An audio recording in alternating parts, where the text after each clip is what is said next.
কত বড় সাহস! এইভাবে বাইকে বসে আমাকে বাজিং ঠিক করছে। আজকে তো বাইক থামাবো আর ওকে একটা উচিত শিক্ষা দিব। এই এই দাঁড়া দাঁড়া,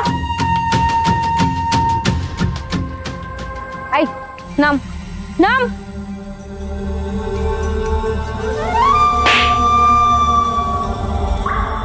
তোর তো সাহস কম না?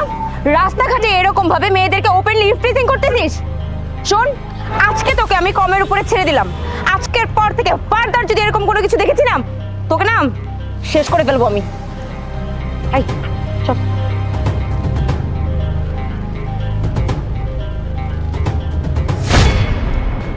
আপনাদের ব্যান্ডেজ করা হয়ে গেছে, আর আর কয়েকদিন বাসা থেকে একদম বের হওয়া যাবে না, কয়েকদিন রেস্ট নেবেন।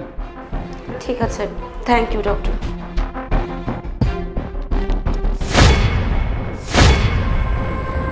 এ কি? এই ছেলেটা এখানে কি করছে? ডক্টর, এই ছেলেটার জন্যই আজকে আমার এই অবস্থা হয়েছে। ওকে তো আমি... এই, কি করছেন আপনারা এসব? আপনারা জানেন উনি কে? আরে স্যার, আপনি তো কোনো কিছুই জানেন না। ওই আজকে আমাদেরকে রাস্তায় উত্ত্যক্ত করছিল, আর এই জন্যই অ্যাক্সিডেন্টটা হয়েছে। ও আমাদের যেখানে ইফটিজটা করলো তার একটু সামনে যেয়ে আমরা অ্যাক্সিডেন্টটা করলাম। আমার মনে হয় ওই উলটপালট কোনো কিছু করেছে। আপনি জানেন উনি কে? উনি হচ্ছে এই হসপিটালের ওনার মিস্টার ফাহিম খান। আরে তুই এখানে কিভাবে? হ্যাঁ, আমি এখানে, কিন্তু তোমার এই অবস্থা কেন? কি হয়েছে তোমার? আর বলিস না, তাড়াতাড়ি করতে গিয়ে বাইকের স্ট্যান্ডটা তুলতেই ভুলে গিয়েছিলাম, আর এই জন্যই বাইক অ্যাক্সিডেন্ট করেছে। আর একটু হলেই তো... আপু, তুমি যখন বাসার সামনে থেকে আমার বিদায় দিচ্ছিলে তখন তোমার বাইকের স্ট্যান্ড পড়েছিল। আমি তোমাকে এতবার ডাকলাম যে আপু দাঁড়াও, তোমার বাইকের স্ট্যান্ড ওঠাও, কিন্তু না, তুমি আমার কোনো কথা শুনোনি। হঠাৎ করে একটা ভদ্রলোক আমার সামনে আসে, ওনাকে আমি বলেছিলাম যে আমাকে একটু হেল্প করার জন্য। সামনে আমার আপুকে সেটা বাইকের স্ট্যান্ড উঠায় নেই, যদি একটু হেল্প করতে নাহলে বিপদ হয়ে যাবে। তোমাকে কি ওই ভাইয়াটা কোনো কিছু বলেনি? আরে এটাই তো সেই ভাইয়া যাকে আমি বলছিলাম আমাকে হেল্প করার জন্য। থাক তাহলে, ঠিক আছে আপু, সাবধানে যাও। আপু, তোমার বাইকের স্ট্যান্ড। আপু! আরে ভাইয়া ভাইয়া আমাকে একটু হেল্প করবেন? সামনে আমার আপু গেছে একটা বাইকে করে, বাইকের স্ট্যান্ড তুলে নেয়, অনেক প্রবলেম হয়ে যাবে। আপনি কি একটু সামনে গিয়ে বলে দেন না যে বাইকের স্ট্যান্ডটা তুলতে প্লিজ? ঠিক আছে। এখন আপনারা বুঝতে পেরেছেন উনি কোনো নোংরামি করতে যায় নাই, উনি গিয়েছিল আপনাদেরকে হেল্প করার জন্য। কিন্তু এই কথাটা তো সে মুখ দিয়ে বললেই পারতো। আরে বাবা, উনি বলবে কিভাবে? উনি তো কথাই বলতে পারে না, উনি বোবা। আমি তো বুঝতেই পারিনি যে আপনি আমার হেল্প করতে গিয়েছিলেন। আপনার হেল্প করার ইচ্ছা না বুঝতে পেরে উল্টা আপনার গায়ে পর্যন্ত আমি হাত তুলেছি, এখনো তুলতে যাচ্ছিলাম। আই এম রিয়েলি সরি, আমার ভুল হয়ে গেছে। আসলে আমি বুঝতে পারিনি যে আপনি কথা বলতে পারেন না, তাহলে আপনার কথাগুলো একটু হলেও বোঝার চেষ্টা করতাম। আমাকে প্লিজ মাফ করে দিন, আমি আর কাউকে না বুঝে না জেনে জাজ করবো না। সরি ডাক্তার, আমাদের ক্ষমা করে দিন।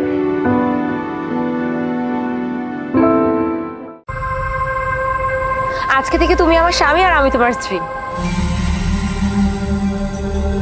আজকে থেকে তুমি আমার স্বামী। দেখো না, আমার মতো সব কিছু কিন্তু একটু বেশি আছে, আর ওর তুলনায় কিন্তু আসলে একটু বেশি আছে, তাই না? আরে আশ্চর্য, কারা তোমরা? আর আমাকে কেন বিয়ে করতে চাচ্ছ? আরে আমার নাম মেঘলা, আর আমি তো তোমাকে দেখা মাত্র প্রেমে পড়ে গিয়েছি। আর যখন তুমি গরিব লোকটাকে সাহায্য করলে না, তারপর থেকে আমি চিন্তা ভাবনা করে রেখেছি যে স্বামী হলে তুমি আমার স্বামী হবে। চলো না আমরা একসাথে সংসার করি। একদম তাই, ও ঠিকই বলেছে। আমিও তোমাকে দেখে প্রেমে পড়ে গিয়েছিলাম একেবারে প্রথমে। তুমি যেরকম সরল, সেরকমই নরম মনের একজন মানুষ। আজব, এটা বিয়ে করার কোন ধরনের নিয়ম? শুনো, আমি ফুলের মালা নিয়ে দৌড়াতে দৌড়াতে তোমার কাছে আসছিলাম, কিন্তু এই ডাইনিটা আমি আসার আগেই তোমাকে ফুলের মালা পরিয়ে দেয়। তাতে কি হয়েছে? ওকে দেখো না, ও কেমন আংটি টাইপের, আর আমি আজকের মডার্ন মেয়ে, যুগের সাথে তাল মিলিয়ে চলার মতন মেয়ে। তাহলে তুমি আজকে থেকে আমার স্বামী আর আমি তোমার স্ত্রী, ঠিক আছে? শোনো, তুমি এই ডাইনিটার কথা একদম শুনবে না। ও খারাপ একটা মেয়ে, দেখছো না কেমন করছে। আর আমি তোমাকে আগে এসে মালা পরিয়েছি, তুমি আমাকেই বিয়ে করবে। এই কোথায় লেখা আছে যে আগে মালা পরাবে ও তাকেই বিয়ে করবে? একদমই না। আর তোর কোনো যোগ্যতা আছে? বিয়ে করার জন্য না একটা যোগ্যতা লাগে। নিজেকে একটু দেখ, গিয়ে ভূত কোথাকার, আর আমাকে দেখ, আমার সামনে তুই কিছুই না, যার কারণে ও বিয়ে করলে শুধুমাত্র আমাকেই বিয়ে করবে, তাই না? কিন্তু আমি তো জানি যে বিয়ে করার জন্য কোনো যোগ্যতা না, মনের প্রয়োজন হয়। আর যেটা তোমার কাছে নেই, আমার কাছে আছে। আমার মন অনেক বড়। আরে চুপ করো তোমরা, আমি কি বাজারে কোনো পণ্য নাকি যে আমাকে বিয়ে করে নিজের করার জন্য পাগল হয়ে গিয়েছো তোমরা? আর আমি কাকে বিয়ে করব আর কাকে করব না সেটা একান্তই আমার ইচ্ছা। তোমরা কারা সেটা বলার? Baby please choose me. তুমি দেখো না ওকে, ও দেখতে কিরকম, আর জামা কাপড় দেখেছো ওর আংটিদের মতন, আর আমাকে দেখো আমি কত সুন্দর স্মার্ট একটা মেয়ে, আর এই যে এই যুগের সাথে তাল মিলিয়ে চলার মতন মেয়ে। তাহলে তুমি কাকে বিয়ে করবে বলো? আমাকেই তো বিয়ে করবে, তাই না? চলো আমরা এখনই বিয়ে করে ফেলি, আর আজকে থেকে তুমি আমার স্বামী হয়ে যাও। দেখো, তুমি আমাকে বিয়ে করো বা না করো, তুমি এই ডাইনিটাকে ভুলেও বিয়ে করবে না। আর আমি তোমাকে মালাটা এই জন্য পরিয়েছিলাম যাতে ও তোমাকে বিয়ে করতে না পারে, আর ও সত্যিটা স্বীকার করে। কিন্তু এখন তো দেখছি ও এখানে এসে মিষ্টি মিষ্টি কথা বলে তোমার মন ভুলাচ্ছে। ও আসলে ভালো হবার মতো বা সত্যি স্বীকার করার মতো মেয়েই না। তুমি জানো সত্যিটা কি? সত্যিটা হলো এই নাও, এই টাকাটা তুমি রাখো, আর কখনো ভিক্ষা করবে না। নিজে কিছু একটা করার চেষ্টা করো। ওই যে পিছনেই দেখছো, ওই অফিসটা আমার। যদি কখনো কিছু দরকার পড়ে আমার অফিসে চলে এসে। বাহ, এই পঙ্গুটা দেখে মনে হচ্ছে যে অনেক বড় লোক, অনেক টাকা পয়সা আছে। না হলে কি এইভাবে দিন দুপুরবেলা সাহায্য করে নাকি? একে যদি একবার ফাঁসিয়ে বিয়ে করতে পারি, সারা জীবন আমাকে কোনো টেনশন নিতে হবে না, আরাম আয়েশ করে সারা জীবন কাটিয়ে দিতে পারবো। আর সময় মতন ওকে ডিভোর্সও দিয়ে দিলে কোনো প্রবলেম হবে না। পঙ্গু তো কি আর করবে, বাজার থেকে একটা মালা কিনে নিয়ে আসি, তারপরে ওকে পরিয়ে ফাঁসিয়ে ফেলবো। তারপর সারা জীবন আমার সুখ আর সুখ, কোনো টেনশনই নেই। যাই তাড়াতাড়ি এখন। এত বড় স্ক্যাম, তোর মুখোশ তো আমি খুলে দিই। এই হলো আসল সত্য। এবার তোমার যা ইচ্ছা করার তুমি সেটাই করো। এই দেখো, এই মেয়েটা যা বলছে না একদম মিথ্যা কথা বলতেছে, আর ও চায় না যাতে তুমি আমাকে বিয়ে করো। ওর কথা একদমই বিশ্বাস করবে না তুমি। আচ্ছা তাই? আমি সব মিথ্যা বলছি, বানিয়ে বলছি? আচ্ছা আমি যদি ওকে বিয়ে না করি তাহলে আমার কি লাভ শুনি? যাইনি কোথাকার, নিজের সংসার হচ্ছে না বলে তুই কি এখন আমাকে সংসার করতে দিবি না? তোর মতো মেয়েরা না সংসার করে না, সংসার ভাঙতে জানে শুধু। তুমি একদম ঠিক কথা বলেছো। ওর মতো মেয়েরা শুধু সংসার ভাঙতেই জানে। আমি প্রথম থেকেই তোমার অ্যাটিটিউড দেখছিলাম, আর তোমার অ্যাটিটিউড একদমই আমার ভালো লাগছিল না। আরে তুমি আমাকে বলতে পারতে, তোমার যদি এত টাকা দরকার হতো আমাকে বলতে, আমি তোমাকে টাকা দিয়ে দিতাম। এত নাটক করার কোনো দরকার ছিল না। আর তোমাকে আমি আমার চোখের সামনে আর একটা মুহূর্ত দেখতে চাই না। তুমি যাও এখান থেকে। এখনো তুই দাঁড়িয়ে দাঁড়িয়ে এখানে নির্লজ্জের মতো মুখ দেখছিস? যা এখান থেকে। তোমাকে অনেক ধন্যবাদ। তুমি আজকে আমাকে অনেক বড় একটা বিপদ থেকে বাঁচিয়েছো। ওয়েলকাম। আর আপনাকে বিপদ থেকে বাঁচানো আমি আমার দায়িত্ব বলেই মনে করেছি। তুমি যদি কিছু মনে না করো তাহলে তোমাকে একটা কথা বলতে চাই। আমি তোমাকে বিয়ে করতে চাই, আর তুমি যদি আমার জীবনে আসো তাহলে আমার জীবন ধন্য হয়ে যাবে। কিন্তু তুমি আমাকে বিয়ে করতে চাও না কেন? কারণ আমি জানি যে আপনি আমাকে অ্যাকসেপ্ট করবেন। কেন? আমি তোমাকে অ্যাকসেপ্ট করব না কেন? অবশ্যই করব। কারণ আমি ডিভোর্স দিইনি, আর এই সমাজে ডিভোর্স দিয়ে মেয়েদের কোনো মূল্য নেই। তাও আমার ডিভোর্স একবার না দুইবার হয়েছে। আমার প্রথম স্বামী, সে দুর্নীতি করে ব্যবসা করতো, এভাবেই দিনের পর দিন লাভ করে যাচ্ছিল। আমি না করায় সে কখনোই শুনেনি আমার কথা, আর তারপরে আমি তাকে ছেড়ে দিই। আর দ্বিতীয় স্বামী, দ্বিতীয়বার বিশ্বাস করার পরে দেখলাম যে সে একজন চরিত্রহীন মানুষ। এরকম জায়গায় জায়গায় বিয়ে করে বেড়ানোই তার কাজ। আর যখন আমি এগুলো জানতে পারলাম তখন আমি তার সাথেও থাকলাম না। আর এরপর আমার আশপাশের মানুষজন আমাকে অলক্ষী, অপায়া ইত্যাদি আরো কত কি বলতে শুরু করেছে। আমি জানি এই অবস্থায় আমাকে বিয়ে করা কোনো সাধারণ মানুষের পক্ষে সম্ভবই না। এত কিছুর পরও আমি তোমাকে বিয়ে করতে রাজি। তুমি আমাকে দেখতেই তো পাচ্ছ, আমি চলতে পারি না, আমি পঙ্গু। আমি কি আর করব বলো? কিন্তু তোমাকে একটা ওয়াদা দিতে পারি, তোমার লাইফে ডিভোর্সের হ্যাট্রিক হতে দিব না। আসলেই আমিও চাই না যে আমার ডিভোর্সের হ্যাট্রিক হোক। আমি চাই যে আমার কাছে একটা ম্যারেজ সার্টিফিকেট থাকুক যেখানে আপনার আর আমার সাইন থাকুক। আপনি আমাকে সেই সুযোগটা করে দিবেন? অবশ্যই দিব। সারপ্রাইজ! এই আপনি কে? আপনি কে? আজব ব্যাপার, আপনি আমার বাসায় দাঁড়িয়ে আছেন, এটা আমি জিজ্ঞাসা করবো যে আপনি কে? না, আপনি আমাকে জিজ্ঞাসা করছেন আমি কে? এটা আপনার বাসা? হ্যাঁ, এটা আমারই বাসা। আপনি কাউকে খুঁজছেন? আমি আমার হাজবেন্ডকে খুঁজছি। সজীবকে। আপনি সজীবকে চেনেন? হ্যাঁ, ও তো আমার হাজবেন্ড। সজীব আপনার হাজবেন্ড? আচ্ছা, আপনি সজীবকে কিভাবে চিনেন? কিন্তু সজীব তো আমার হাজবেন্ড। তাই আপনি কি পাগল হয়ে গেছেন নাকি? কি আবল তাবল কথা বলছেন? ও তো আমার হাজবেন্ড। তোমার ফার্স্ট ওয়াইফ। আরে তানিয়া, তুমি এখানে? তুমি এখানে কি করে আসলে? তুমি না ছুটি পাওনি? হ্যাঁ, আমার পক্ষে ছুটি ম্যানেজ করা অনেক কঠিন ছিল, আর তাই আমি তোমাকে জানিয়েছিলাম যে আমি আসতে পারবো না। কিন্তু শত হোক আমার হাজবেন্ডের বার্থডে বলে কথা, আমি ডিপার্টমেন্ট থেকে অনেক কষ্টে 2 দিনের ছুটি ম্যানেজ করে তোমাকে সারপ্রাইজ দিতে এসেছিলাম, কিন্তু এখন তো দেখছি যে আমি নিজেই সারপ্রাইজ হয়ে গিয়েছি।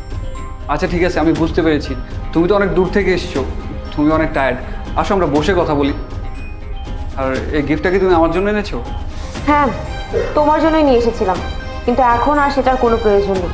আমি তো ভেবেছিলাম যে এই গিফটটা দিয়ে তোমাকে সারপ্রাইজ করে দিব, কিন্তু তুমি তো উল্টো আমাকে সারপ্রাইজ করে দিয়েছো। আচ্ছা একটা কথা বলো তো, আমার ভালোবাসার মধ্যে এমন কী কমতি ছিল যে আমার অবর্তমানে তোমার আরেকটা মেয়েকে বিয়ে করতে হলো? দেখো তানিয়া, আমি মানছি আমি তোমাকে ধোকা দিয়েছি, কিন্তু তুমি বিশ্বাস করো এখানে আমার কোনো দোষ নেই। আমি তোমাকে অনেকবার বলার চেষ্টা করেছি, কিন্তু আমি তোমাকে বলতে পারিনি। আসলে আমাদের বিয়ে হওয়ার আগে আমি মাহিকে অনেক ভালোবাসি, ওর সাথে বিয়ে হওয়ার কথা ছিল, আর আমার মা বাবা জোর করে তোমার সাথে বিয়ে দিয়েছিল। আর একটা কথা, তুমি তো তোমার কাজেই ব্যস্ত থাকো, 6 মাস 1 বছর হয়ে যায় তুমি কোনো আমার কাছে আসতে পারো না, তুমি ছুটিও পাও না, তুমি তোমার কাজ নিয়ে ব্যস্ত থাকো। আর এদিকে আমি বাসায় একা একা বোর হয়ে যাই, তো আমি কী করবো বলো? এখানে আমার কোথাও দোষ আছে বলো? সেজন্য আমি মাহিকে বিয়ে করে নিয়েছি। এইটা কোনো কথা? তুমি যদি ওকে ভালোই বাসতে, তুমি তোমার ফ্যামিলিকে না বলতে পারলে তুমি অন্তত আমাকে একবার বলতে। তুমি যদি আমাকে একবার বলতে তাহলে আমি তো তোমাকে বিয়ে করতাম না, আমি এই বিয়েতে রাজি হতাম না। তুমি জানো তোমার জন্য আমাকে কত কষ্ট করতে হয়? বিয়ের পর থেকে আমি সিদ্ধান্ত নিয়েছিলাম যে আমি জব করব, আর এই জবটা শুধুমাত্র তোমার জন্য করা। কারণ বিয়ের পর থেকে দেখে এসেছি যে তুমি 2 দিন পর পর অসুস্থ হয়ে যাও, বাইরে যে কাজ করতে তোমার কষ্ট হয়। আর এই জন্য আমি একটা মেয়ে মানুষ হয়ে এত বড় একটা দায়িত্ব নিয়েছি। একটা দেশ রক্ষার দায়িত্ব যে কত কঠিন সেটা তো তুমি ঘরে বসে বুঝতে পারবে না। তারপরে সব কিছু মুখ বুঝে সহ্য করে নিয়েছিলাম শুধুমাত্র তোমার জন্য, যে আমার হাজব্যান্ড ভালো থাকুক, আমার হাজব্যান্ড রেস্টে থাকুক, আমি কষ্ট করি। আমি তোমাকে ভালোবেসে দিনের পর দিন বিশ্বাস করে কাজ করেই গিয়েছি, আর তুমি এইদিকে আমার অবর্তমানে আরেকটা মেয়েকে বিয়ে করে সুখে সংসার করছো। তুমি আমাকে অনেক বড় ধোঁকা দিয়েছো। আমি কখনো ভাবতে পারিনি যে তুমি আমার সাথে এরকম কিছু একটা করবে। দেখো তানিয়া, যা হয়েছে ভুলে যাও প্লিজ। আচ্ছা চলো আমরা এখানে বসে কথা বলি। আরও বুঝিয়ে বলার বাকি আছে? এত কিছু হওয়ার পর তুমি কথা বলছো? তুমি না আমাকে বলেছিলে যে তুমি শুধু আমাকেই ভালোবাসো, আমাকেই বিয়ে করবে, আর এখানে এসব কি হচ্ছে? আরে তুমি তো আগেই বিয়ে করে বসে আছো, তাহলে আমার জীবনটা কেন নষ্ট করলে? তুমি শুধু আমার জীবন নষ্ট করনি, সাথে এই মেয়েটার জীবনটা নষ্ট করেছো। কি করতে বলেছো তোমার বলো তো? দেখো মাই, একদম চুপ, একটা কথাও তুমি বলবে না। তুমি আমাদের দুজনকে ধোঁকা দিয়েছো। সজীব, তুমি ওকেও মিথ্যা কথা বলেছো, ওকেও সমানভাবে ধোঁকা দিয়েছো। অন্তত একটা সম্পর্ক তো পারতে বাঁচিয়ে রাখতে। তানিয়া তুমি কিন্তু বিশ্বাস করো। আর একটা কথাও বলবে না। শোনো, তুমি আমাকে যেভাবে ধোঁকা দিয়েছো বা ঠকিয়েছো, এরপরে আমি তোমার সাথে কখনোই থাকবো না, আর আমার ইচ্ছাও নেই তোমার সাথে থাকার। আর এই বাড়িটা আমার ইএমআই টাকা দিয়ে কেনা হয়েছিল, আর সেই ইএমআই আমি আমার কষ্টের পারিশ্রমিক দিয়ে পরিশোধ করেছি। আর সুতরাং এই বাসা যেহেতু আমার, তুমি এই বাসায় থাকতে পারবে না। সসম্মানে এই বাসা থেকে ঘাট ধাক্কা দিয়ে বের করার আগে বেরিয়ে যাও। তানিয়া তুমি এসব কি বলছো? আমি তোমার হাজবেন্ড, তুমি আমাকে বাসা থেকে বের হয়ে যেতে বলছো? আমি এখন বাসা থেকে বের হলে কোথায় যাব, কি করব আমি? ও আচ্ছা, এখন তোমার মনে পড়ছে যে তুমি আমার হাজব্যান্ড, তাই না? এই সমস্ত কাজকর্ম করার আগে তোমার মনে করা উচিত ছিল যে তুমি আমার হাজব্যান্ড, তুমি এরকম কোনো কিছু চাইলেই করতে পারো না। আর আমি তোমার সাথে আবার কথা কেন বাড়াচ্ছি? তোমার সাথে কথা বলে আমি আমার মূল্যবান সময় একদমই নষ্ট করতে চাই না। তাই এখানে দাঁড়িয়ে না থেকে আমার বাসা থেকে এক্ষুন বের হয়ে যাও। যাও বলছি। বোন, আই এম রিয়েলি সরি, পারলে আমাকে ক্ষমা করে দিও। বিশ্বাস করো বোন, আমি সত্যিই জানতাম না যে তুমি আর ওয়াইফ। ও আগে বিবাহিত ছিল, এটা জানলে আমি কোনোদিনও ওর মতো ছেলেকে বিয়ে করি না। পারলে আমাকে ক্ষমা করে দিও। আর হ্যাঁ, এই বাড়িতে আমি আর থাকবো না, এটা তো তোমারই বাড়ি, আমার তো কোনো অধিকার নেই এখানে থাকার, আর আমি চাইও না এখানে থাকতে। তুমি এখানে থাকো। না না, এখানে তোমার কোনো দোষই নেই, তুমি নিজেও ভিকটিম। তাই বলছি কি, তোমার এখান থেকে যাওয়ার কোনো প্রয়োজন নেই। তুমি বা যাবেই কোথায়? যেখানেই যাবে না কিছুর জন্য মেয়ে মানুষের জন্মেছে 1000টা কথা শুনতে হবে। আর এমনিতেও আমি তো সবসময় ডিউটি নিয়ে বিজিই থাকি, আমি বাসায় সেরকম একটা আসি না। 2-3 মাসে একবার কি 2বার আসি। তুমি একটা কাজ করো, তুমি এই বাসায় আছো, এই বাসায় থাকো। আর এই বাসায় আমার অনেক স্মৃতি আছে, আমি চাইলেও এই বাসায় থাকতে পারবো না। তাই তুমি এই বাসায় থাকো, আমি এখন আসি।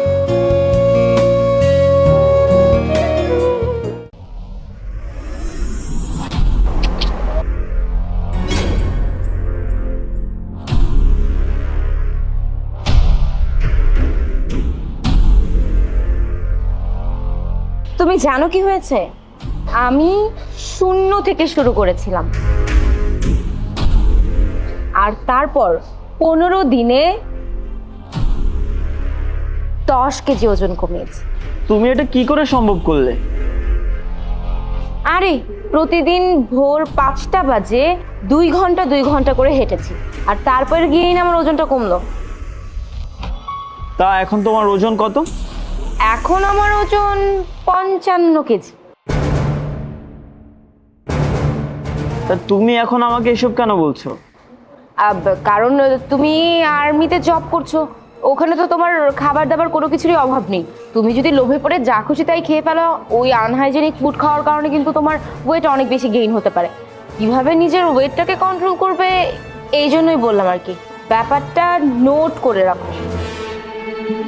শোনো, আমার না নোট করার কোনো প্রয়োজন নেই। আমি একজন আর্মি, আর আমি চোখ দিয়ে যেটা দেখি আর কান দিয়ে যেটা শুনি না একবার, সেটা আমার সারা জীবন মনে থাকে। আর তুমি এসব আমাকে এখন কেন বলছো? খাবারের পরেও তো বলতে পারতে। কারণ আজকে বিকাল 5টা বাজে তোমার গাড়ি না, তোমাকে তো যেতে হবে। তুমি নেক্সট 1.5 মাসও আসবে না, সো এই জন্য ব্যাপারটা বলে রাখলাম, পরে যদি আবার ভুলে যাই।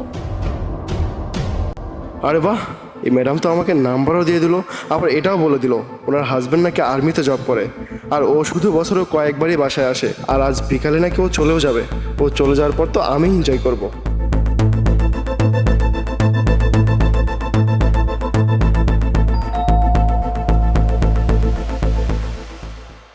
ম্যাডাম, আমি চলে এসেছি। চলে তো তোমাকে আসতেই হবে, এত সুন্দর করে তোমাকে ইনভাইট করেছি যে। আজকে আপনি আপনার হাজব্যান্ডের সামনে কত সুন্দর করে আমাকে আপনার নাম্বারটা দিয়ে দিলেন, আবার পুরো কাহিনীটাও বুঝিয়ে বললেন। তোমার জায়গায় অন্য কেউ যদি হতো তাহলে হয়তো ব্যাপারটা এত তাড়াতাড়ি বুঝতে পারতো না। কে জানে তুমি কিভাবে এত সহজভাবে ব্যাপারটা বুঝলে। আর রাখেন তো ম্যাডাম, এসব কথা বাদ দেন। এখন বলেন, কাহিনীটাকে আগে বাড়াবেন নাকি এখানে দাঁড়িয়ে দাঁড়িয়ে কথা বলতে থাকবেন? ভিতরে নেবেন না? আরে কেন না, আসো। 1 মিনিট দাঁড়াও। তোমাদের দুজনের কাহিনী এখানেই শেষ। তুমি না চলে গিয়েছিলে? না, আমি কোথাও যাইনি। তবে তোমাদের দুজনকে একটা কথা বলে দিচ্ছি, তোমরা দুজন যে কাহিনীর কথা বলছো না, সেই কাহিনীর মধ্যে একজন ভিলেনও আছে। আমি 0 থেকে শুরু করেছিলাম, আর তারপর 15 দিনে 10 কেজি ওজন কমিয়েছি। তুমি এটা কি করে সম্ভব করলে? আরে প্রতিদিন ভোর 5টা বাজে 2 ঘন্টা 2 ঘন্টা করে হেঁটেছি, আর তারপরে গিয়েই না আমার ওজনটা কমলো। তা এখন তোমার ওজন কত? এখন আমার ওজন 55 কেজি। আরে এই ম্যাডাম তো কৌশলে এই ওয়েটারকে নাম্বার দিয়ে দিল। এই ওয়েটারকে মজা বোঝাতে হবে। যাই আগে ভাইয়াকে যেই বলি। আরে তুই এখানে কি করছিস? তোকে না আমি মোবাইলের দোকানে কাজ দিয়েছিলাম, তাহলে তুই এই রেস্টুরেন্টে কি করছিস? ভাইয়া ওই দোকান থেকে আমাকে বের করে দিয়েছে, তাই আমি এই দোকানে কাজ করি। আর তোমার সাথে আমার একটা কথা বলার ছিল। আচ্ছা, তোর কথা আমি পরে শুনবো। ওয়াশরুমে যাবো, বল তো ওয়াশরুমটা কোন দিকে? ভাইয়া ওয়াশরুমটা তো এদিকে, তোমার সাথে আমার কিছু কথা ছিল। আচ্ছা ঠিক আছে, বল কি বলবি। ভাইয়া তোমার বউ আমাদের ওয়েটারের সাথে সেট হয়ে গেছে। হপ, কি সব কথা বলছিস তুই? তোর মাথা ঠিক আছে? দেখো ভাইয়া, এটা তোমার বউয়ের নাম্বার না, এটা ওয়েটারকে দিছে। 0 15 10 5 22 55। আরে এটা তো আমার বউয়েরই নাম্বার। তার মানে ও যে আমাকে বলেছিল 0 থেকে শুরু করেছে, 15 দিনে 10 কেজি ওজন কমিয়েছে, আর ভোর 5টায় 2 ঘন্টা 2 ঘন্টা করে হাঁটতে বের হতো, আর ওর ওজন এখন 55 কেজি। আচ্ছা, তার মানে এই ব্যাপার। ম্যাডাম কৌশলে ওয়েটারকে নাম্বারটা দিছে। বুঝতে পেরেছি। আমার বউ যে এত চালাক সেটা তো আমি জানতাম না। কি সুন্দর করে কৌশলে ওয়েটারকে নাম্বার দিয়ে দিল। কোনো সমস্যা নেই, আমি ওকে কৌশলে কৌশলে ডিভোর্স দিয়ে দিব। তুই কোনো চিন্তা করিস না, যা নিজের কাজ কর। আমাকে প্লিজ ক্ষমা করে দাও, আমি এমন কোনো কিছুই করতে চাইনি। ও উল্টো আমাকে ইনফ্লুয়েন্স করেছে, আমি কিচ্ছু করিনি, বিশ্বাস করো। একদম চুপ করো তুমি। তোমার লজ্জা করছে না? বলছো ভুল হয়ে গেছে? আরে তুমি এটা ইচ্ছা করে করেছো। আর এখন বলছো ভুল হয়ে গেছে। তুমি যে অন্যায়টা আমার সাথে করছো না, তার কোনো ক্ষমা হয় না। তুমি যে কাজটা করছো তার একমাত্র শাস্তি হচ্ছে ডিভোর্স। প্লিজ। চুপ করো তুমি। তোমার সঙ্গে আর আমি একটা কথাও বলতে চাই না। আর তুই যে কাজটা করছিস না তার শাস্তি তো তুই অবশ্যই পাবি। আর তোকে চাকরি থেকে কিভাবে বের করে দিতে হয় তা আমি খুব ভালো করেই জানি। আরে কথাটা তো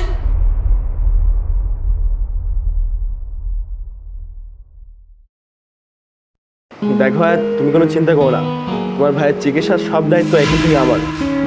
সাহেব, এই চশমাটা পরেন, আপনাকে অনেক সুন্দর মানাবে। আরে না না, লাগবে না, যাও। এটা ওর ভাড়া করা ভাই। দেখি তো, চশমাটা দেখে তো মনে হচ্ছে ভালোই হবে, পরে দেখি। দেখো তো আয়াত, আমাকে কেমন লাগছে? ভালো লাগছে না? হ্যাঁ, তোমাকে খুব সুন্দর লাগছে। না তবু আমার না কেমন জানি এগুলো পছন্দ হয় না। আসলে রাস্তাঘাটের জিনিস না তেমন একটা ভালো হয় না। এই তুমি যাও এখান থেকে। আচ্ছা যাও, শোনো না, একটু ওয়েট করো, আমি একটু ওয়াশরুম থেকে আসছি। দেখেছো, ও টাকার মোবাইলগুলো সাথে করে নিয়ে গেল। একদম বিশ্বাস করে না আমাকে। যাই হোক, মোবাইলের টাকাগুলো হাতে আসুক, তারপরে দেখা যাবে। এখন শান্তি, একদম রিল্যাক্স। অনেকক্ষণ ধরে আটকে রেখেছিলাম।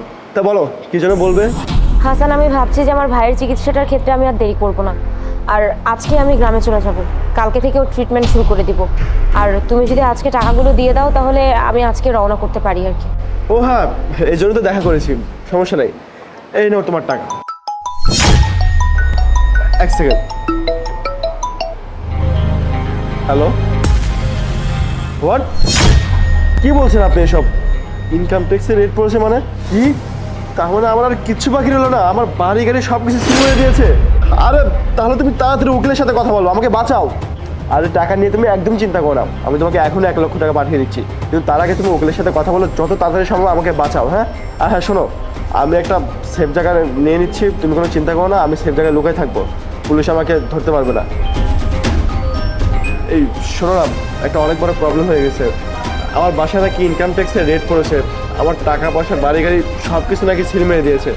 আর উকিল আমাকে বলেছে আমাকে কয়েকটা দিন লুকিয়ে থাকতে হবে। আর আমার তো জানাশোনা তেমন কোনো জায়গা নেই, তুমি কি আমাকে একটা হেল্প করবে? আমি না হয় তোমার ভাইয়ের চিকিৎসা কিছুদিন পরেই করে দিব, তুমি এই মুহূর্তে আমাকে তোমার বাড়িতে কিছুদিন থাকতে দাও না। কি, তুমি আমার বাসায় থাকবে? হ্যাঁ, যদি তোমার কোনো সমস্যা না হয়ে থাকে। এই যে ভাই, আপনি একটু আপনার বোনকে বুঝিয়ে বলেন না, আমি যাতে কিছুদিন আপনাদের সাথে থাকতে পারি। এই তুই চুপ কর, তোকে এখন আর অ্যাক্টিং করা লাগবে না। বেশি ভাই সাজতে যাস না। হ্যাঁ, 200 টাকা দিয়ে মাত্র নিয়ে এসেছি অ্যাক্টিং করার জন্য, আর ও এখন কোনো টাকা পয়সা কিছুই দিতে পারবে না, ও নিজেই ফকির। তো ওর সামনে সব নাটক তোর করা লাগবে না। কি, উনি তাহলে তোমার আসল ভাই না? তার মানে উনি এতক্ষণ অ্যাক্টিং করতেছিল। আর দেখো, আমার এই মুহূর্তে সব থেকে বেশি প্রয়োজন তোমাকে, আর তুমি আমার সাথে এমন করতেছো। দেখো আয়াত, তুমি আমার সাথে এমন করো না। এই শোন, তোর মতো না আরো 101টা ছেলে আমাকে পছন্দ করে, রোজ বলে যে আমাকে ভালোবাসে, আর তাদের থেকে আমি মোটা অঙ্কের টাকা দাবি করি। আর আমি যদি এখন সবাইকে ভালোবেসে ফেলি তাহলে আমার ব্যবসা কিভাবে হবে? আর তোর সাথে না এত কথা বলে লাভ নেই। তুই আমাকে আর একটা পয়সাও দিতে পারবি না, কারণ তুই তো নিজেই ছোট লোক, গরিব হয়ে গেছিস। এই তোর এই মামলা মোকদ্দমার মধ্যে আমি পড়তে চাই না। তুই আজকের পর থেকে আমার সামনে আর ফার্দার আসবি না। তাই এখানে বসে না থেকে যা এখান থেকে। আর তুই তুই এখানে বসে আছিস কেন? তুইও যা এখান থেকে। এই যে ম্যাডাম, এখন এইসব বললে হবে না। আমি যে এত সুন্দর অ্যাক্টিং করলাম ওনার সামনে, তার টাকা দেন আমাকে, তারপর আমি চলে যাই এখান থেকে। তোকে টাকা দিব আমি? তুই তো নিজেই দেখলি যে আমি একটা টাকা এখন পর্যন্ত নিতে পারিনি। আমি যেখানে টাকা পাইনি আমি তোকে কোথা থেকে টাকা দিব? ভালো ভালো এখান থেকে যান, না হলে কিন্তু তোর একেবারে হাত পা ভেঙে দিব। ওয়েট ম্যাডাম, আপনি যদি ভাড়া করে ভাই আনতে পারেন তাহলে আমিও কিন্তু লোক ভাড়া করে তাকে কল করতে পারি, বুঝতে পেরেছেন? এতক্ষণ আমি যার সাথে কথা বললাম তাকে আমি ভাড়া করেছিলাম। বাপ রে বাপ, মেয়েটা কত চালাক! আমার সাথে চালাকি না, ভাগ্য ভালো ছেলেটা আমাকে সব সত্যিটা বলে দিয়েছে। তুই যদি ভাড়া করে ভাই আনতে পারিস তাহলে আমিও ভাড়া করা লোক দিয়ে কল করাতে পারি। ওয়েট, তোকে দেখাচ্ছি মজা। হ্যালো বন্ধু, শোন না, আমার একটা হেল্প করতে হবে। তুই আমাকে 5 মিনিট পরে ফোন করবি, হ্যাঁ? আর ফোন করে বলবি যে আমার বাড়িতে নাকি রেট পড়েছে। হ্যাঁ, আমার বাড়ি গাড়ি টাকা পয়সা সব কিছু সিল মেরে দিয়েছে। আর এটাও বলবি উকিল নাকি আমার বিরুদ্ধে লড়ার জন্য 1 লক্ষ টাকা চেয়েছে। আর বাকি সব কিছু আমি তোকে বলে দিব।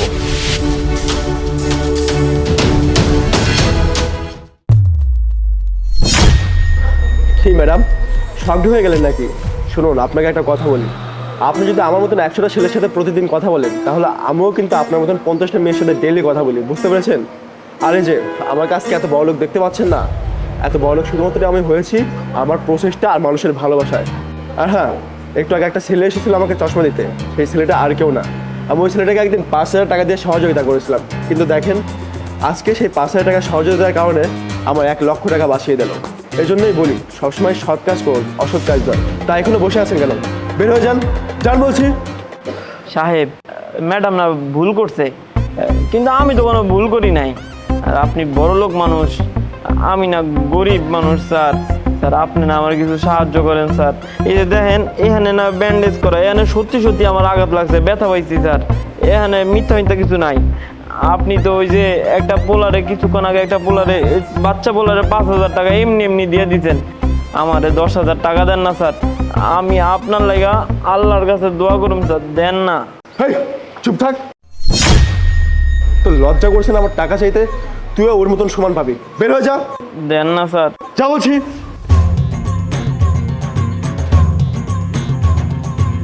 আসছে আমাকে লুট করতে, ওরা হয়তো জানে না যে আমি আজকে এত বড় লোক এমনিতে হয় নাই, মাথার বুদ্ধি খাটিয়েই হয়েছে। দেখে নাও যত ইচ্ছে, হারাতে তো আর পারবেন। আচ্ছা ঠিক আছে, দেখা যাবে কে হারে আর কে জিতে।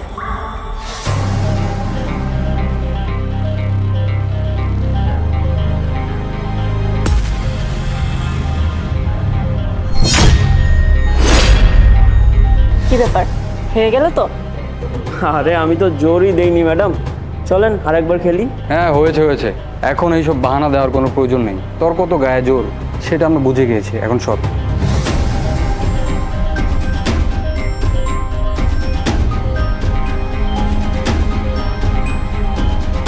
স্যার আগেই কিন্তু বলে নিচ্ছি, আপনি হেরে গেলে কিন্তু আমাকে চাকরি থেকে বের করে দিতে পারবেন না।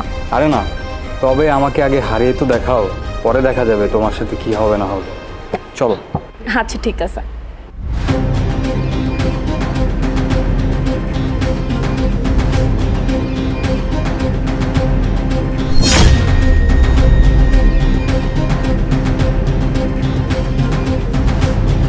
দেখলেন তো স্যার, আপনাকেও হারিয়ে দিলাম। আরে বাহ, তোমার গায়ে তো অনেক জোর, আমাকে আজ পর্যন্ত কেউ পাঞ্জার মধ্যে হারাতে পারেনি। তুমি একজন মেয়ে মানুষ হয়ে আমাকে হারিয়ে ফেলেছো। বাহ, তোমার গায়ে কিন্তু বেশ শক্তি আছে, মানতেই হবে। আরে বাহ, সুন্দর তো। আমি দূর থেকে দাঁড়িয়ে দেখছিলাম আপনি কি সহজেই দুটো ছেলেকে হারিয়ে দিলেন। তা আমার সাথে হয়ে যাক একবার। আরে না স্যার, আমরা তো জাস্ট মজা করছিলাম, ফ্রেন্ডলি। না না, আমিও ফ্রেন্ডলি বললাম। আর তাছাড়া একটু তো দেখতে হবে তাই না, যে আপনি কিভাবে দুটো ছেলেকে হারিয়ে দিলেন। বসুন স্যার।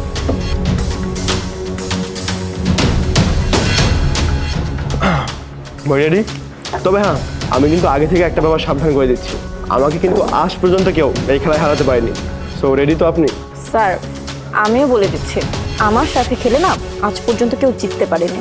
ঠিক আছে, দেখা যাক কিভাবে সম্ভব।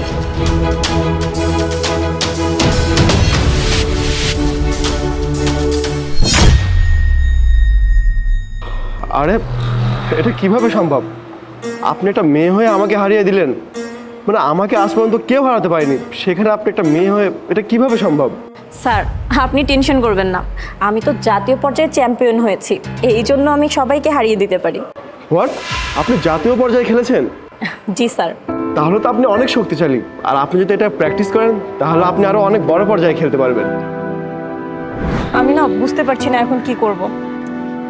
কিন্তু তুই এটা কি করলি? তুই এই পর্যায়ে এসে খেলার মাঝখানে ছেড়ে দিবি? তুই একজন জাতীয় পর্যায়ে খেলোয়াড়, আর এই পর্যায়ে সবাই আসতে পারে না। তোর লক্ষ্য হলো এখন আন্তর্জাতিক পর্যায়ে, আর তার আগেই তুই সবকিছু ছেড়ে দিচ্ছিস। আমি তো কি একটা কথাই বলবো, সবকিছু ছাড়ার আগে না একটাবার চিন্তা করে নে, কারণ তুই যেই পর্যায়ে গিয়েছিস সবাই সারা জীবন সাধনা করলেও না এই পর্যায়ে যেতে পারে না। তাই সবকিছু ছাড়ার আগে একটাবার শুধু চিন্তা কর। আমি তোর কথা বুঝতে পারছি, কিন্তু আমার ব্যাপারটাও একটু বোঝার চেষ্টা কর। আমার ফ্যামিলিতে আমি ছাড়া উপার্জনক্ষম আর কেউ নেই। এখন যদি আমি ওদের সাহায্য না করি, আমি কোনো জব না নেই, তাহলে ওরা কোথায় যাবে, কি করবে? তাই আমার এই স্বপ্নজাল বাদ দিয়ে অবশ্যই আমার ফ্যামিলির পাশে দাঁড়ানো উচিত। তাই আমি সব কিছু ছেড়ে দিয়ে ভেবেছি জব স্টার্ট করব। দেখ, যেহেতু তোর ফ্যামিলির বিষয়, এখানে আমার কিছুই বলার নেই, কিন্তু আমি একটা কথাই বলবো, সব কিছু ছাড়ার আগে না একটা বার চিন্তা করে নে, কারণ সময় আর ভাগ্য সবসময় সুযোগ দেয় না রে, এটা একটা বারই সুযোগ দেয়। আর এত ভালো একটা পর্যায়ে এসে সব কিছু তুই মাঝ পথেই ছেড়ে দিবি, আবার আফসোস যেন না করতে হয়, একটা বার চিন্তা করে নে। আমি আমার ডিসিশন নিয়ে ফেলেছি, আমাকে এখন আমার ফ্যামিলির পাশেই দাঁড়াতে হবে। ওদের আমার খুব প্রয়োজন এখন, আর আমাকে ওদের খুব প্রয়োজন। এই হলো আমার কাহিনী স্যার। পরিবারের জন্য নিজের স্বপ্নকে বিসর্জন দিয়েছি। আমি যদি খেলতে পারতাম না স্যার, তাহলে অবশ্যই দেশের জন্য একটা গোল্ড মেডেল নিয়ে আসতাম, এটা আমার স্বপ্ন ছিল। হ্যাঁ, তোমার কথা শুনে অনেক খারাপ লাগলো যে তোমার মধ্যে এত ট্যালেন্ট থাকার পরেও তুমি নিজের জন্য কিছু করতে পারছো না। তুমি পরিবারের মধ্যে আটকে পড়ে আসো, না পারছো কিছু করতে, না পারছো নিজের স্বপ্নটাকে বাস্তবায়ন করতে। তবে দেখো, আমাদের কিন্তু ফাইনালি দেখা হয়ে গেল। তুমি জানো আমি কি করি? না স্যার, কি করেন আপনি? আমি জাতীয় পর্যায়ে আর্মড রেসলারদের সংগ্রহ করে তাদের নিয়ে ইভেন্ট অর্গানাইজ করি আর তাদেরকে স্পন্সর করি, শুধুমাত্র এই কারণেই যাতে তারা তাদের স্বপ্নটাকে বাস্তবায়ন করতে পারে। আমি চাই তুমি আমার ইভেন্টে অংশগ্রহণ করো, করবে না? সত্যি বলছেন স্যার? আমি আবার আর্ম রেসলিং খেলতে পারবো? হ্যাঁ, অবশ্যই তোমার মধ্যে সেই শক্তি আছে, আর তুমি জিতবে এটা আমি জানি। কিন্তু স্যার, তাহলে তো ব্যাপারটা একই রকম হয়ে গেল। আমি আমার পরিবারের স্বপ্ন পূরণ করার জন্য আর্ম রেসলিং ছেড়ে জব করছি, কারণ আমি আমার পরিবারের একমাত্র ব্যক্তি যে উপার্জন করি। এখন আমি যদি আর উপার্জন না করতে পারি, তাহলে তো তারা না খেয়ে মরে যাবে। আমি এই কাজ কিভাবে করব স্যার? আমি তো চাইলেও এই কাজটা করতে পারছি না। দেখো, আমি তোমার সমস্যাটা বুঝতে পারছি। একদিকে তোমার পরিবার আর একদিকে তোমার স্বপ্ন। আমি চাই তুমি তোমার স্বপ্নটাকে বাস্তবায়ন করো, আর তুমি তোমার পরিবার নিয়ে একদম দুশ্চিন্তা করো না। তোমার পরিবারের দায়িত্ব আজকে থেকে আমি নিলাম, তোমার পরিবারটাকে আমি হ্যান্ডেল করব। তুমি শুধুমাত্র তোমার স্বপ্নটাকে বাস্তবায়ন করার চেষ্টা করো, কঠোর পরিশ্রম করো। আমি জানি তুমি জিতবে, আর তোমার সব দায়িত্বও আমি নিলাম। আমি তোমাকে স্পন্সর করব। আপনি সত্যি বলছেন স্যার? আপনি আমার জন্য স্পন্সর করবেন? আমি স্পন্সর করব। তুমি শুধুমাত্র নিজেকে তৈরি করো, কঠোর পরিশ্রম করো, আর আমি জানি তুমি জিতবে। স্যার, কি বলে যে আপনাকে ধন্যবাদ দেব? আপনার এই ঋণ না আমি কোনোদিন শোধ করতে পারবো না। আপনি আমার স্বপ্ন পূরণ করছেন স্যার, আপনাকে অনেক ধন্যবাদ।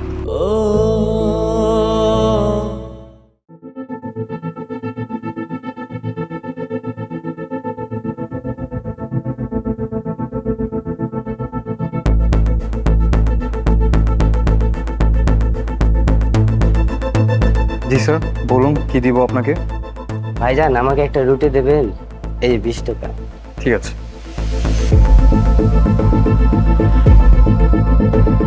এই ভিক্ষুকের বাচ্চা, তোর সাহস কি করে হলো রেস্টুরেন্টে ঢোকার? আর তোর মতো ভিখারির কি যোগ্যতা আছে রেস্টুরেন্টে খাওয়ার? ম্যাডাম, আমার অনেক জোরে খিদা লাগছে, এই জন্য এসে একটা রুটি খাইতে। ভিক্ষুকের বাচ্চা, তোর আইডিয়া আছে এই রেস্টুরেন্টে খাবারের দাম সম্পর্কে? তোর মতো ভিখারি এখানে খেতে আসে না, এখানে হাই সোসাইটির মানুষ খেতে আসে। না না ম্যাডাম, এই রুটির দাম তো 20 টাকা, এই অনুযায়ী আমি এই রেস্টুরেন্টে এসেছি। ও আচ্ছা, খুবই ভালো কথা। রুটির দাম 20 টাকা, তাই না? ঠিক আছে, এই মুহূর্তে আমি রুটির দাম করে ফেলাম 40 টাকা। এখন দেখি তোর কি যোগ্যতা আছে এই রেস্টুরেন্টে খাওয়ার, বল। ম্যাডাম, আমি সকাল থেকে না খাওয়া রয়েছি, আমার টাকাটা যদি দিয়ে দিতেন তাহলে আমি অন্য দোকান থেকে কিছু খাই নিতাম। ধর, আর এখান থেকে বের হ।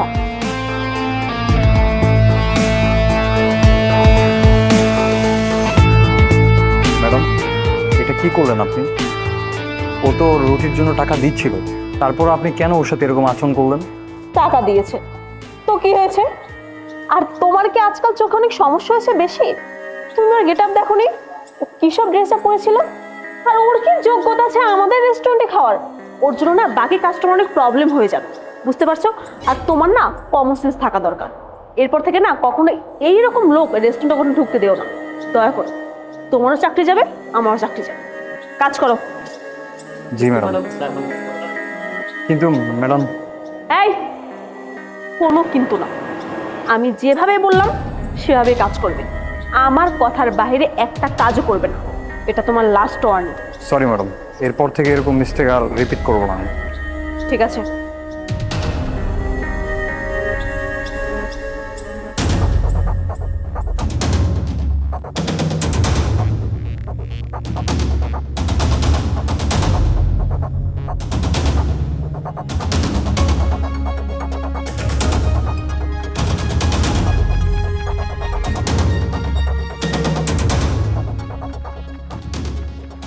এই খাবারটা তোমার জন্য। ভাইজান আপনি যে এই খাবার আমাকে দিচ্ছেন ম্যাডাম কিছু কবে না? না ভাই, এই খাবারগুলো হচ্ছে সেই খাবারগুলো যেগুলো রেস্টুরেন্টে এক্সট্রা পড়ে থাকে, আর এগুলো আমার দায়িত্বে থাকে, সুতরাং আমার সিদ্ধান্তে এগুলো আমি এখানে এনেছি।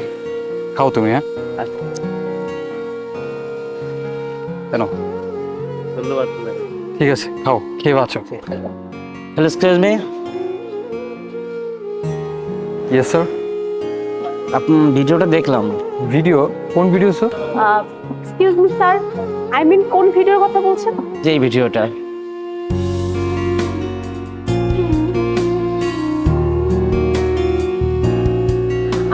Thank you sir. রাজু, তোমার সাথে আমার একটু কথা আছে।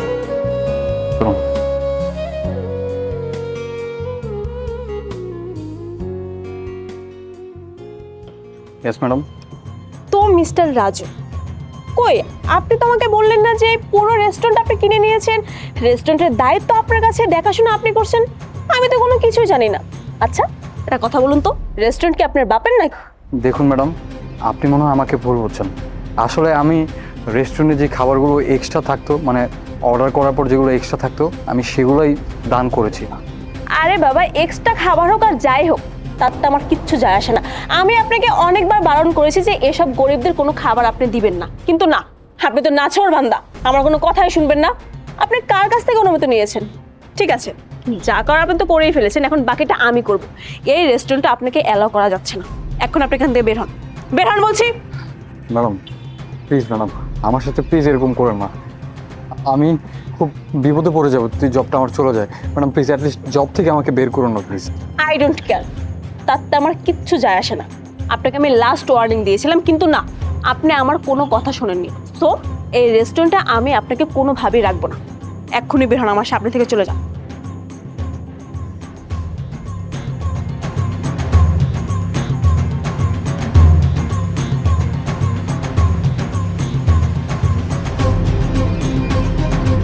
স্যার, আপনি কেন কষ্ট করে নিচে নেমে আসলেন? আপনি আমাকে বলতেন, আমি উপরে যেতাম, কোনো প্রবলেম স্যার? আচ্ছা, না না ঠিক আছে, সমস্যা নেই। আপনার যে কাজটা করেছেন একদম ভালো কাজ করেছেন। আচ্ছা বাই দ্য ওয়ে, ওই ছেলেটা কোথায়? I am really sorry sir, আমি বুঝতে পারছি যে এই ব্যাপারটা নিয়ে আপনি সত্যি অনেক টেনশনে আছেন। আমি জানি আপনি মন খারাপ করবেন, আর এটাও বুঝতে পারছি, এই জন্য আপনি এসেছেন আমার সাথে কথা বলার জন্য। কিন্তু দেখুন, আমি ওকে বারবার না করেছি, কিন্তু না, আমার কোনো কথাই শুনছিল না। ব্যাপারটা নিয়ে স্যার আমি খুবই লজ্জিত, তাই ওকে আমি রেস্টুরেন্টে রাখিনি। এই তো কিছুক্ষণ আগে ওকে আমি বের করে দিয়েছি, ফালতু পোলাপান। কি, তুমি ওকে বের করে দিয়েছো? কিন্তু কেন? কেন দেব না স্যার, আমি তো খুব ভালো করেই জানি আপনি অবশ্যই ব্যাপারটা নিয়ে টেনশনে আছেন। একটা ভিডিও ভাইরাল হয়েছে, রেস্টুরেন্টে অনেক প্রবলেম হয়ে যাবে, আপনার অনেক প্রবলেম হবে, আপনার অনেক নামি দামি একজন লোক, তাই তোকে বের করে দিয়েছি। কারণ ও যে কাজটা করেছে মোটেও ঠিক করেনি।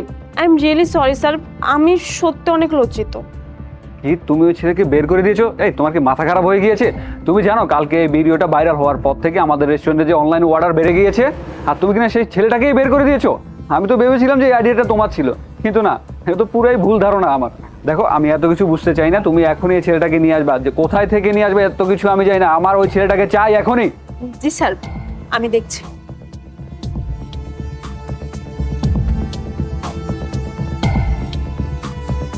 তুমি অনেক ভালো একটা কাজ করেছো, তোমার ভিডিওটা আমি দেখেছি। আমি তো ফার্স্টে ভেবেছিলাম যে এই কাজটা হয়তো আমাদের ম্যানেজারই করেছে, কিন্তু আই ওয়াজ রং, তোমার কাজটাই ছিল। তবে আমি খুশি হয়েছি, তোমার এই কাজের জন্য আমাদের রেস্টুরেন্টে অনেক চাহিদা বেড়েছে, আমাদের রেস্টুরেন্টে বিক্রিও বেড়েছে। তাই আমি একটা সিদ্ধান্ত নিয়েছি, আজকের পর থেকে রেস্টুরেন্টের ম্যানেজার দায়িত্বটা তোমাকে দিলাম, তুমি ঠিকভাবে পালন করো। হোয়াট স্যার, ও যদি দায়িত্ব পালন করে, তাহলে আমি কি করবো এখানে? হ্যাঁ, আমি আরও একটা সিদ্ধান্ত নিয়েছি, আমি আপনাকে আমার এই রেস্টুরেন্টে রাখবো না। যে রেস্টুরেন্টে ঠিকভাবে ম্যানেজ করতে পারে না, রেস্টুরেন্টের কাস্টমারের সাথে কীভাবে কথা বলতে তা জানে না, তাকে আমি আমার এই রেস্টুরেন্টে ম্যানেজার হিসেবে রাখতে চাই না। তো তুমি এখন যেতে পারো। আর আপনি কাল থেকে ঠিকভাবে ডিউটি কন্টিনিউ করবেন, আপনাকে রেস্টুরেন্টে দায়িত্ব দেওয়া হলো। স্যার, আমি কোনো মহান কাজ করিনি, আমি একজন মানুষ হিসেবে একটা দায়িত্ব পালন করেছি। আসলে এখনকার সময়ে মানুষ নিজের শখের জন্য রেস্টুরেন্টে গিয়ে হাজার হাজার টাকা নষ্ট করে, কিন্তু এদিক দিয়ে কত মানুষ একবেলা খাবারের জন্য 3 বেলা পরিশ্রম করে, তারপরও খাবার উপার্জন করতে পারে না। আমি তেমনই একজন মানুষকে সহযোগিতা করেছি। আপনি আমাকে যে পুরস্কারটা দিয়েছেন স্যার, সেটার সম্মান আমি যথাযথভাবে রাখার চেষ্টা করব। Thank you sir. তুমি এখানে, তোমার জন্য একটা কাজের লোক নিয়ে এসেছি। কোথায়? দাঁড়াও, এই এদিকে এসো। এই যে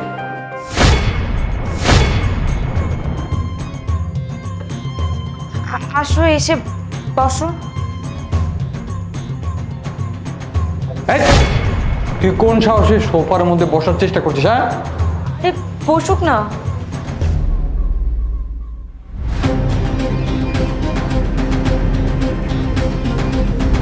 আচ্ছা, আমি একটা জিনিস বুঝলাম না, তুমি চাকরকে এত লাই কেন দিচ্ছ?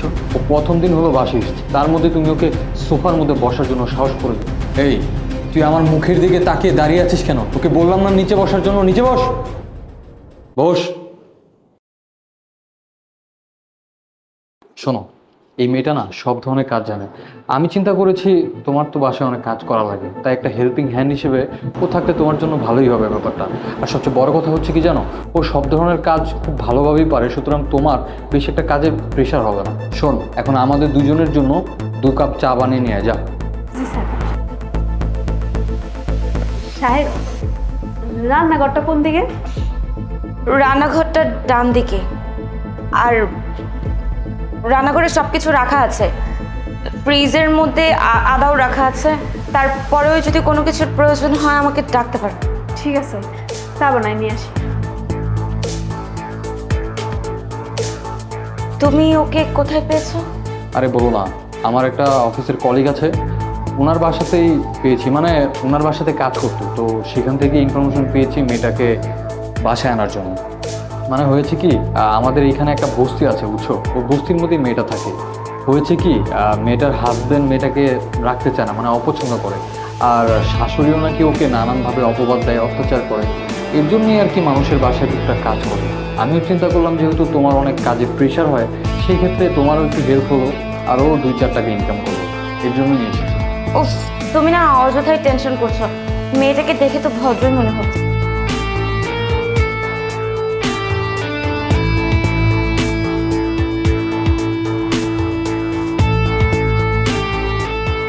এই, ওয়েট এ মিনিট, এইখানে 3টা চার কাপ কেন?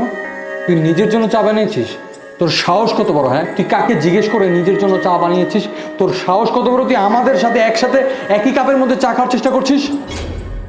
না মানে সাহেব, চা বানাইছিলাম তো একটু বেশি হয়ে গেছিল, তাই আমি আমার জন্য লয়ে এলাম আর কি। হোয়াট? বেশি চা হয়েছে বলে তুই আমাদের চায়ের কাপ দিয়ে চা খাবি? তোর সাহস কত বড়? হ্যাঁ, আরে থাক না, থাক, নিলে কি হয়েছে? এই, তোমার কি মাথা রাতা ঠিক আছে নাকি? ও প্রথম দিনে এসে আমাদের চায়ের কাপে চা খাবে? ওর সাহস কত বড়? ওকে এই স্পর্ধা দিয়েছে কে? আরে তুমি থামো তো, আর কোনো উল্টাপাল্টা কথাবার্তা বলো না। আসার পর থেকে তুমি মেয়েটার সাথে যা তা ব্যবহার করেই যাচ্ছ, মেয়েটা সহ্য করেই যাচ্ছে। মেয়েটাকে তো দেখে মনে হচ্ছে যে মেয়েটা ভদ্র, তাহলে মেয়েটার সাথে এরকম ব্যবহার কেন করছো? ও না হলে মানুষের বাসায় কাজই করে, এই জন্য কি ওর সেলফ রেসপেক্ট নেই, আত্মসম্মান নেই ওর? তানিয়া, চুপ কর না, বাদ দে সব। আমার জন্য শুধু শুধু সাহেবদের কথা কেন শোনাচ্ছে? বাদ কেন? এই, তোর সাহস কত বড়? হ্যাঁ, তুই সামান্য চাকর হয়ে তুই আমার ওয়াইফের নাম ধরে ডাকছিস? একটা বান্ধবীকে তো নাম ধরেই ডাকবে, তাই না? হোয়াট? বন্ধু? ও তোমার বন্ধু কিভাবে? হ্যাঁ, বান্ধবী। তুমি আমার হাজব্যান্ড, তোমাকে আমি অনেক সম্মান করি, কিন্তু আমি আমার বান্ধবীর অপমানও কন্টিনিউয়াসলি এরকমভাবে মানতে পারবো না। ও আমার বান্ধবী। জি সাহেব, তানিয়া আমার বান্ধবী। আমার বিয়ে হয়ে যাওয়ার পরে ওর সাথে আর ভালো মতন কোনো যোগাযোগ করতে পারিনি। ও আচ্ছা, এইটা তাহলে ব্যাপার। I am extremely sorry. আমি আসলে জানতাম না যে তোমরা আগে থেকে পরিচিত, মানে তোমরা ফ্রেন্ড হও। I am really sorry. Sorry আমাকে না বলে সরি তুমি ওকে বলো, যার সাথে তুমি খারাপ ব্যবহার করেছো। সুমি, আমি তোমার কাছে হাত জোর করে ক্ষমা চাচ্ছি। আসলে আমি ব্যাপারটা জানতাম না, বিধায় তোমার সাথে এমন খারাপ আচরণ করেছি। আমাকে প্লিজ ক্ষমা করে দিন। না না সাহেব, এইটা আপনি কি করতেছেন? ক্ষমা চাইবেন না, এটা কোনো ব্যাপারই না। আপনি যে একটা মানুষের মানুষ মনে করছেন, এইটা আমার কাছে অনেক। আমার তো কেউ মানুষই মনে করে না। বাসায় বাসায় কাজ করি, সবাই তো ভাবে আমরা কি জানি। শোনো সুমি, তুমি আজকের পর থেকে আমাকে সাহেব বলে ডাকবে না, তুমি আমাকে ভাই বলে ডাকবে। কারণ যেহেতু তুমি আমার ওয়াইফের বন্ধু, তার মানে আমিও তোমাকে আজকের পর থেকে বোন হিসেবে দেখবো। সুতরাং তুমি আমাকে ভাইয়া বলেই ডাকবে, কেমন? আর হ্যাঁ, তুমি আজকে এই মুহূর্ত থেকে এই বাসাতেই থাকবে। আমরা কোনোভাবে তোমাকে কোনো রকমের কষ্ট হতে দিব না। সাহেব, আপনি এতটুকু করেছেন, এতে আমি অনেক খুশি। আমার এখানে থাকা লাগবে না। ও একদম ঠিক বলেছ, আজকে থেকে তুই আমাদের সাথে থাকবি, আর না হলে কিন্তু তোর সাথে আমার সাথে কোনো ফ্রেন্ডশিপ থাকবে না। তানিয়া, দয়া করে এমনভাবে কথা বলিস না। আমার এখন সত্যি মনে হইতেছে যে আমার আপন বলতে কে একজন আছে, আর সেটা হইলি তুই। আমি বুঝাইতে পারবো না যে আমার কতটা ভালো লাগছে এখন। তোকে আর কোনো টেনশন নিতে হবে না, তুই আজকের পর থেকে আমাদের সাথেই থাকবি। আর তুই আমার অনেক ভালো বন্ধু, তুই কিভাবে ভাববি তোর এই দুর্দিনে আমি তোকে এভাবে ছেড়ে দিব? কখনোই না। আর শোন, আজকের পর থেকে আমরা একসাথে থাকবো, আমাদের সামনের দিনগুলো আরো অনেক বেশি ভালো যাবে, তুই কোনো টেনশন করবি না।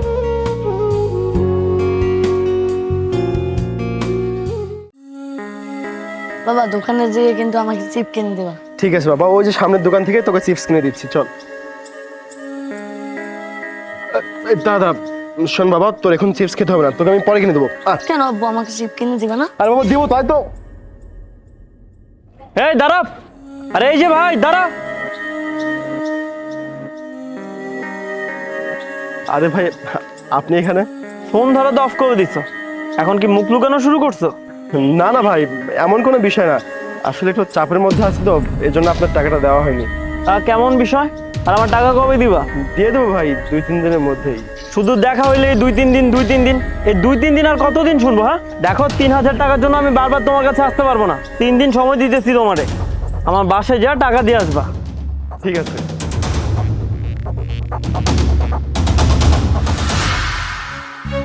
হ্যালো, আমার একটু উপকার করতে পারবি? আমার 3000 টাকার প্রয়োজন ছিল, তুই কি আমাকে ধার দিতে পারবি?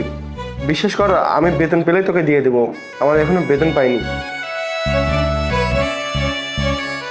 একটু দেখ না।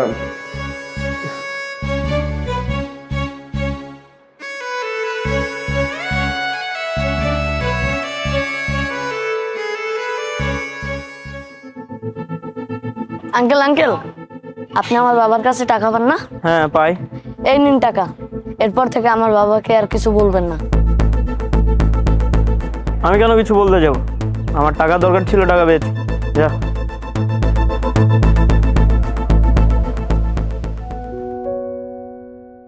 ভাইজান, একটা কথা বলতাম, আমার কিছু অ্যাডভান্স টাকা লাগতো, খুব দরকার ছিল তো।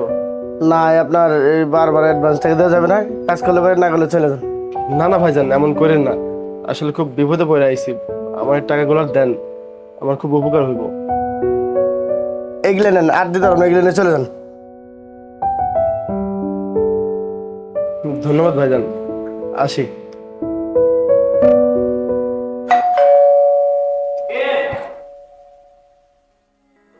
ভাইজান, আমি ওই যে আপনি কিছু টাকা পাইতেন, টাকাগুলো দিতে আসছিলাম। কিসের টাকা? টাকা কি 2 বার দিবি নাকি? একবার দিতে পারিস না? 2 বার? আমি ঠিক কিছু বুঝলাম না। কেন? গতকালই তো টাকা পাঠিয়েছিলি তুই। গতকালকে পাঠিয়েছিলাম? ও হ্যাঁ হ্যাঁ, আচ্ছা পাঠিয়েছিলাম। ঠিক আছে ভাইজান, আসি। সব তো সব।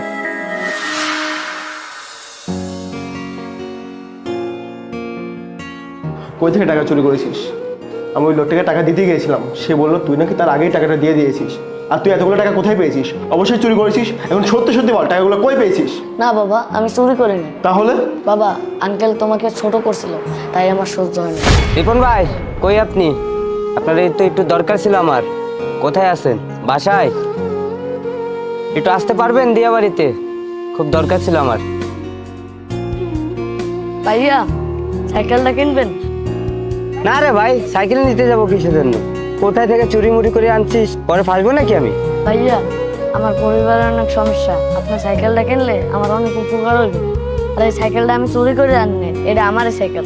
ঠিক আছে, তো সাইকেলটা নেবো, 2500 টাকা দেবো, দিবি? ভাইয়া, আর 500 টাকা বাড়াই দেন, আমার 3000 টাকা খুবই দরকার।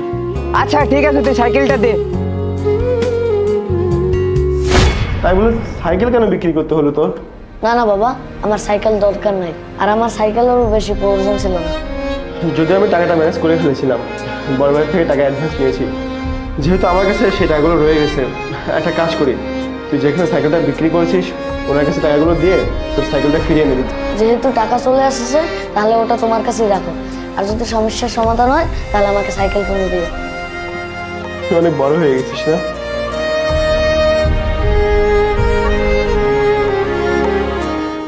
মেঘলা, মেঘলা, জি স্যার। কি ধরনের রুটি বানিয়েছিস? আজকাল কি রান্না ভুলে যাচ্ছিস? স্যার আমি তো আপনার কিছুদিন আগেই কইলাম যে দোকান থেকে যে আটা আনতেছেন সে আটা ভালো না। এই শোন, একদম আটার দোষ দিবি না। তোকে কতবার করে বলেছি যে রান্না করার আগে হাতটা সুন্দর করে পরিষ্কার করে নিস, তা তো করিস না, রান্না তো খারাপ হবেই। স্যার আমি হাত ধুয়েই বানাই রুটি। হাত ধুয়ে খাবার তৈরি করিস না? তাহলে এই খাবারের মধ্যে একটা কসমেটিক কই থেকে আসে? হ্যাঁ স্যার আমি তো 2 দিন আগেই আপনারা কইলাম দোকান থেকে যে আটা আনতেছেন সে আটা ভালো না। এই শোন, নেক্সট টাইম যদি আবার এমন ভুল করছিস না, তাহলে কিন্তু কাজ থেকে বের করে দেবো। এখন এই খাবারটা আমার চোখের সামনে থেকে সরা, আর ভালো কিছু রান্না করে আন।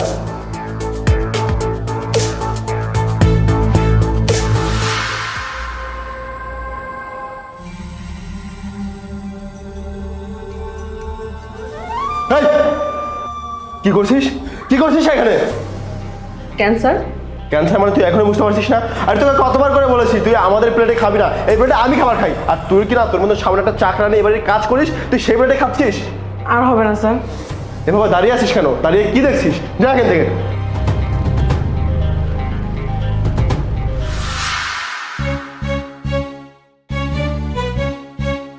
এই দাঁড়াও, এই তোকে কতবার করে বলেছি বাড়ির মধ্যে জুতা পরে ঘুরবি না, তবুও কেন ঘুরছিস?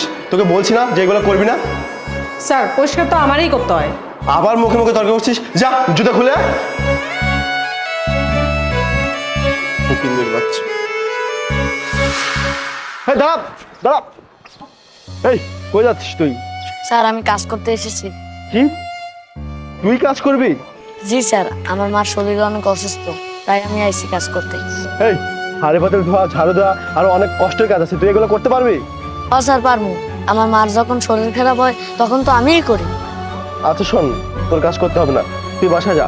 তোর মা যখন সুস্থ হবে তখন কাজে আসবে। আর তুই কেন কাজে এসেছিস? তুই স্কুলে যাস না? স্যার যাই তো, কিন্তু আজকে ছুটি নিছি। মা কইছে যদি কাজে না যাই তাহলে স্যার অনেক রাগ করবো। না না, রাগ করবে না স্যার, তুই যা। তাহলে মার বেতন তো কাটবেন না? আচ্ছা ঠিক আছে, বেতন কাটবো না। আর হ্যাঁ, বাসায় গিয়ে তোর মায়ের ঠিক মতো যত্ন নিবি, খোঁজ খবর নিবি, ঠিক আছে?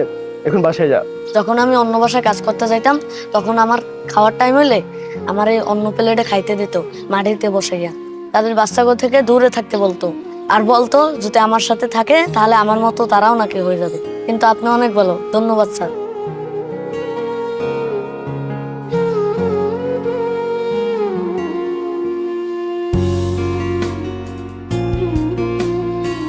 এই শোন, তোকে আর আজকের পর থেকে এই গামলায় খেতে হবে না। আর এই গামলাটা তো ভেঙে যাবে কবে যেন। তুই একটা কাজ করিস, তুই ওইখান থেকে আমাদের একটা প্লেটে খাবার খাইস, আর আমাকে তুই ক্ষমা করে দিস। আমি দুঃখিত। ক্যান্সার? সেটা তুই বুঝবি না। তুই খা।